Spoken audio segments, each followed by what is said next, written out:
Salut, alors aujourd'hui on va s'intéresser aux différents investissements qu'on peut faire en bourse et l'intérêt surtout de s'investir en bourse parce que c'est la classe d'actifs qui va rapporter le plus, qui a le plus de performance historiquement sur le long terme.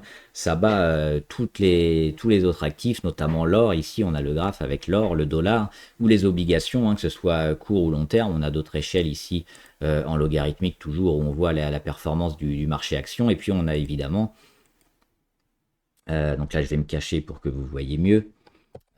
Donc la hausse des prix, surtout, c'est ça l'intérêt, c'est de protéger son capital contre l'inflation, surtout aujourd'hui avec une inflation vraiment importante qui va rester à des niveaux plutôt élevés. On a la hausse des prix, le livret A, l'or, les SICAV monétaires, l'assurance vie en euros. Et enfin, on a l'immobilier aussi, on pourrait rajouter le pétrole. Souvent, on a le pétrole qui est assez proche de l'or, mais tout ça, c'est en dessous. En dessous, l'immobilier et les actions qui arrivent enfin ici. Dans le haut du classement. Et si vous rajoutez en plus les dividendes, actions avec dividendes, bah, vous avez une surperformance énorme. Donc oui, il faut s'investir pour à la fois protéger son capital, parce que l'inflation sinon va vous le manger. Je vais revenir. Donc, protéger son capital, mais aussi le faire fructifier et aller chercher de la performance par rapport aux autres. Alors, souvent, quand on débute, on peut avoir peur parce que les marchés actions, on peut se dire que c'est compliqué et risqué. Donc, on a vu déjà que c'est sur le long terme, c'est les placements les plus sûrs. Mais si on veut éviter de faire du stock picking, c'est-à-dire choisir soi-même ses propres actions, et le timing qui peut-être être compliqué pour certains, bah, on peut avoir différents moyens de s'investir et notamment s'investir avec les ETF. C'est quelque chose qui est en train de progresser de plus en plus, qui intéresse beaucoup d'investisseurs. C'est finalement, alors qu'est-ce que c'est un ETF? En gros, c'est un panier d'actions, c'est-à-dire que vous achetez juste l'ETF et à l'intérieur de cet ETF, Extended Traded Fund, c'est l'acronyme, vous avez différentes actions. Et généralement, ça va répliquer une idée ou un secteur. Par exemple, vous avez des ETF sur des minerais, on va en voir d'autres. On a des ETF aussi, et je vous ai mis un exemple ici, sur des valeurs de défense européenne, avec le boom de la souveraineté européenne, avec les investissements qui vont être faits par les États européens pour rebooster les valeurs défense-guerre, parce que on le sait, les États-Unis vont sortir petit à petit des dépenses de l'OTAN, bah, on a besoin de ces valeurs-là. Et là, dans cet ETF-là, on a notamment Safran, Airbus, Rolls-Royce, on a la pondération ici, plus de 10%. Leonardo, BAE System, Rheinmetall, et puis en dernier, on a Saab et Babcock, on le voit, 7%, 3%. Donc c'est intéressant parce qu'au lieu d'acheter toutes ces valeurs-là, si vous voulez vous exposer uniquement à un secteur, bah, vous n'avez pas besoin d'acheter cette action, plus celle-là, plus celle-là, plus celle-là. Vous achetez l'ETF. Et on parle aussi souvent d'une gestion passive avec l'ETF. Alors déjà c'est faux, et c'est faux tant mieux. Pourquoi? Parce que l'ETF finalement il est vivant et il va être actif. Les grosses pondérations qui vont devenir plus importantes, donc ce qui marche, ça va être renforcé. Ce qui fonctionne pas, soit ça va sortir, soit leur pondération va baisser. Ce qui fait que l'ETF, il va répliquer ce qui marche et il va apporter de la surperformance. Et ça, vous n'avez pas à vous en occuper. Une fois que vous avez acheté l'ETF, c'est les gérants eux-mêmes qui vont, ou la pondération qui va faire que l'ETF va être performant. Donc, quelque part, c'est une gestion active, mais vous n'avez rien à faire. Une fois que vous avez acheté l'ETF, ça va se faire tout seul. Donc, ça peut être intéressant de s'investir justement en bourse avec des ETF. Alors maintenant, on va voir où les acheter, ces ETF. Et c'est là qu'intervient Freedom 24. Alors Freedom 24, qu'est-ce que c'est? C'est un courtier notamment qui est basé à Chypre et qui est la filiale de Freedom Holding qui est coté au Nasdaq. Alors évidemment, ils sont régulés et réglementés par la SEC aux États-Unis, donc notre argent est en sécurité chez Freedom 24 et on a plusieurs avantages, notamment le choix. On a beaucoup de choix en termes d'actions, d'ETF, d'options. On le voit ici, plus d'un million de produits différents. Donc on a des milliers d'ETF, des dizaines de milliers d'actions et plus de centaines de milliers d'obligations, et également la possibilité de trader sur options. On a évidemment accès à plusieurs grandes places, 15 grandes places boursières américaines, européennes, aussi asiatiques, mais pas seulement. On a aussi des pays émergents et des pays d'Europe de l'Est. On a des analyses professionnelles aussi qui sont données par Freedom 24. On le voit, un support client intéressant. et c'est une filiale donc de Freedom Holding. On a aussi, quand on met son premier dépôt, on va avoir, je vous mettrai des liens d'affiliation en commentaire, vous allez avoir des cadeaux d'actions bonus et de l'argent en plus finalement avant même d'investir, hein. Si vous mettez un dépôt de 1000 euros, vous allez avoir une ou plusieurs actions gratuites. Si vous mettez 5000 euros, vous allez avoir plusieurs actions qui vont vous être données comme ça. Et si vous mettez 20 000 euros et plus, vous allez avoir encore de plus en plus d'actions. Donc plus vous avez un premier dépôt important, plus vous allez avoir de gains au début. Donc ça, c'est aussi un gros plus sur le broker. Le site aussi est super intéressant parce qu'on a certains sites de courtiers qui sont un peu austères. Celui-là, il est plutôt très bien fait et on va voir pourquoi. Ici, on a les services.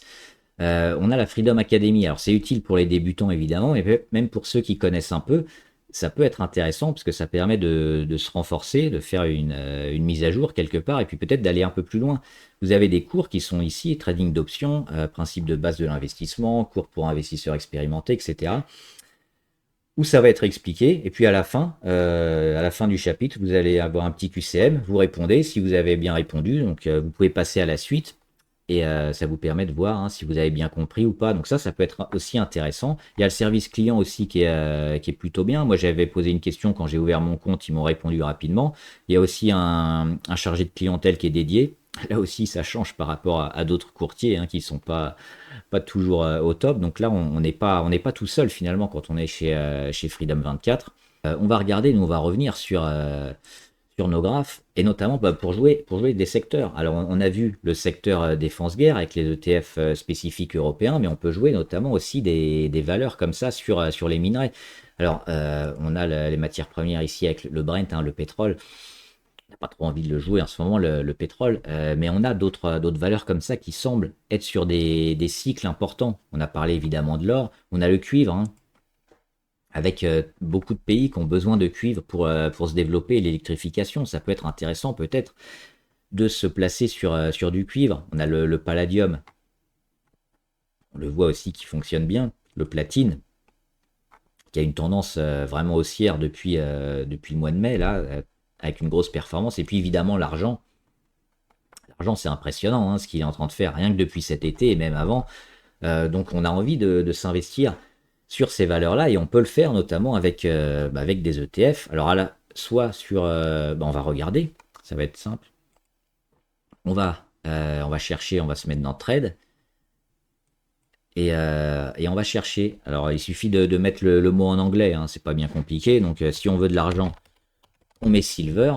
On se met en Europe, hein, parce qu'on est européen, donc il va nous donner les produits qui sont accessibles pour nous. On a par exemple celui-ci, le iShare Physical Silver. Donc ça va répliquer un peu le cours de l'argent. Mais on peut choisir une autre stratégie, ça peut être de répliquer, hein, d'avoir un ETF sur différentes minières. Donc on a celui-là aussi, Global X Silver Miner, UCITS. Donc c'est pour les dividendes, soit il est capitalisant, soit il est réinvesti dedans. Je me souviens plus quel c'est. Donc on peut le mettre ici. Donc c'est 4 COP. Donc on voit, hein, on a les graphiques aussi, hein, sur l'année. Donc voilà, après on appuie sur investir et on va dessus. On a aussi des obligations sur Freedom 24 qui ont des obligations à près de 7 ou 10% qui peut être intéressant. Et là pour le coup, hein, il n'y a pas de risque normalement sur les obligations par rapport aux actions. Donc on a les coupons, hein, 4 fois par an et on récupère après son obligation à maturité. Généralement c'est quelques années, hein, c'est un an, 3 ans ou 5 ans.